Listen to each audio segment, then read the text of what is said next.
Currently, amateur soccer coaches have little data to go on when making decisions to improve their team's performance. The goal of the Measure What Matters app is to change that.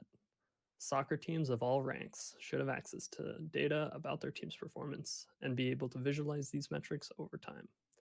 When launching the app, we'll first land on the login screen and we'll head over to create an account. Here's the sign up page. To create accounts, you need to enter your first name, last name, and a unique username. And you can't have any fields empty to sign up. And you can't have a repeating usernames. It has to be unique.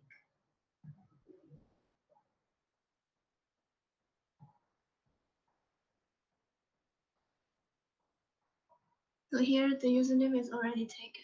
We need another username. So we have an existing account for the purpose of the demo, so we're going to use that account. Here's the dashboard. To figure out how to use our app, we can use help.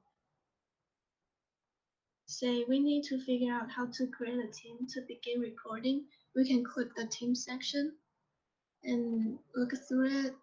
Now we know how to create a team. So we hit back and then click the Teams button on the nav bar. We can see our team and the players here.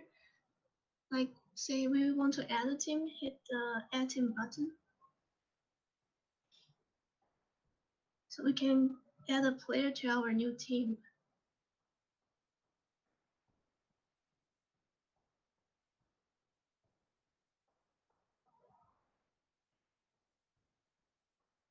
If you try to add a player that does not have a player number, it won't add it. So now we have a player in our new team, but we don't have a name for a team. We can't add that team unless it has a name. So we add a name for it. Then add team. So our team is added. We can edit roster for our team. So on this page, we are able to add players to our roster or edit players that are already in our roster. So if we click the Add Player button, we have some validation on the names so that they're not empty. So we enter a first name and a last name. And if we enter a jersey number that is not unique, so jersey number 7, we get a validation that the jersey number must be unique. And if we enter a jersey number that's negative, we get a validation there that it must be greater than 0. And if it's greater than 100, we get validation here that it must be less than 100. Let's enter a valid jersey number there. We can also edit players. So if we click edit on the existing player, we have the same validations here. We can change the jersey number and save. And we can also delete players on this page. So we can delete the second player there and it'll disappear.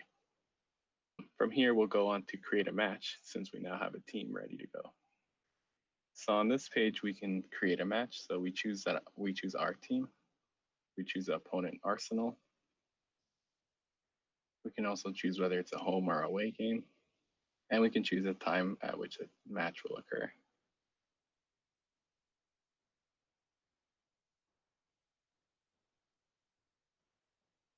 Now that we have a match ready, we can go to the recording section. So this page lists the upcoming matches. On the left-hand side, we can see which day of the week the match is set to occur. We click the match that we would like to record for here. So we already selected the match that we are going to record for. Now we can select a set of players to be in the lineup for that match. So if we choose less than 7, we'll get a toast saying that you must select at least 7 players, 6 on the field and 1 on the bench. So now if we choose more than 7,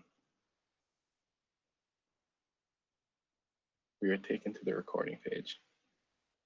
The key components on a recording page are the score, the timer, the bench, and the field.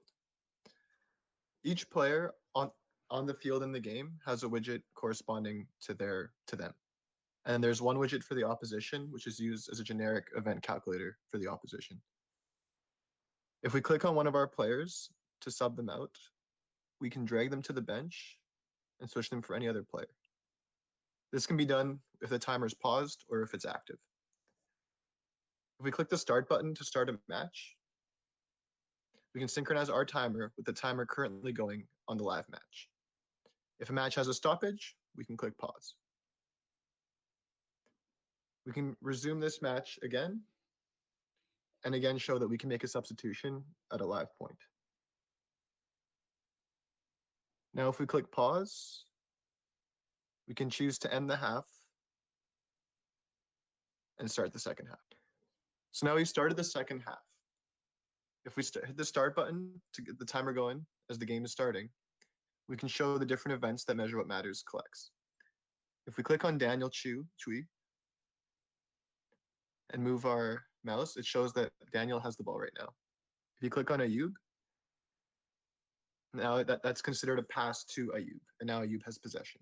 If Ayub passes it to Cristiano Ronaldo, and then the opposition steals the ball from Cristiano Ronaldo, we now click on opposition, indicating that the opposition has possession of the ball. If the opposition now takes a shot on our goalie, we can drag them to the field and choose whether it's a miss, it's a save, or it's a goal. If the opposition misses, the game continues as the timer doesn't need to stop without a goal. Now Chloe has possession. She passes it to Daniel, and Daniel takes a shot. He scores a goal. The timer will stop as the game needs to be reset.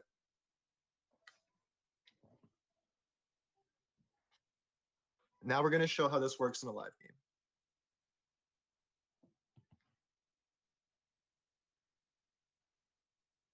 He'd like back. It's 2-0. Pittman, go on. Had to come off at the end of his shift. Here's Donovan right through. He shoots! Left post! Wow. Leo. Still danger. Leo scores!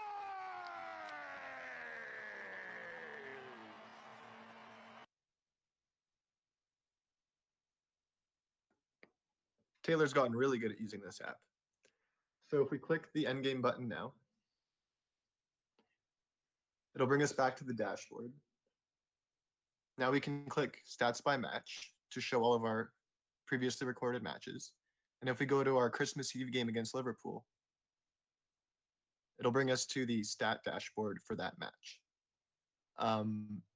So the Measure What Matters' goal in creating these tables was to provide the coach with statistics that aren't generally recorded on their game sheets. So if we look, there's a possession time indicating first half, second half, and overall possession splits between our team and the opponent. There's number of touches, again, by first half, second half, and overall, indicating if your best players are getting the ball. The time on field shows the minutes played. The lineup for goals shows who was on the field during our goals, and for red, the opponent's goals. And then plus minus shows each player's plus minus throughout the match. Going forward, with everything we've collected in our database, all the events, it'll be easy to add future events if any client wants to. And we can create more tables such as player stat summaries to show, for example, the goals, assists, touches, passes during a match, as well as provide tables showing the overall season statistics and averages. That demonstrates how our project provides analytics to improve coaching decisions and our app's capabilities going forward, concluding our project. Thank you for listening.